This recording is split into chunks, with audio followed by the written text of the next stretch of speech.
Може да видите, Анита, позади мене привртената цистерна која што практично го блокира целиот пат од Блаце кон Скопје.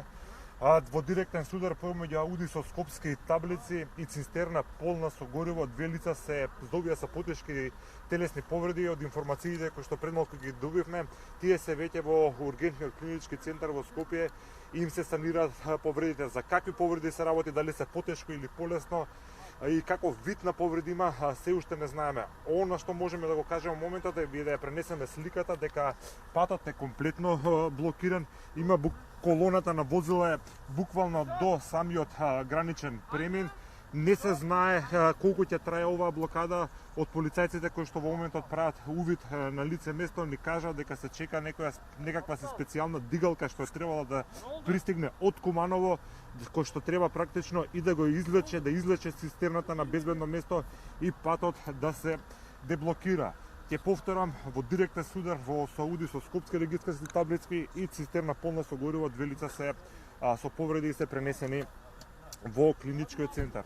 Ова е аудито, ја гледате, цистерната е извртена, соедниот дел е комплетно излезена од патот, меѓутоа она што е најстрашно е што е блокиран патот и дека никој не може да помине. Се прават некои обиди да се преносичен сообраќајот кон селото Блаце, меѓутоа може да видите дека врне снег се уште таму и не е исчистен, така што и тие возила не можат да поминат, само некои поголеми джипови можат да поминат. Ја гледате во овој момент и целата колона, практично оваа колона е и до самиот граничен премин.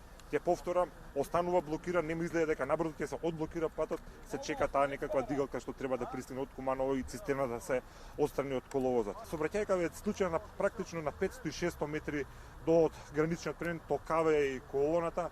Ние сме тука заглавени, со лесна кола сме, не можеме да одиме преку селото Блаце, така што ќе останеме тука додека не се одглави патот. Според најавите тоа би требало да се случи за некој час. Да повторам уште еднаш само дека нема загинети, има само двајца повредени, практично возачот и совозачот на аудито со возило нитната медицинска помош веќе се наоѓаат во ургентниот клинички центар во Скопје и таму им се санираат повредите.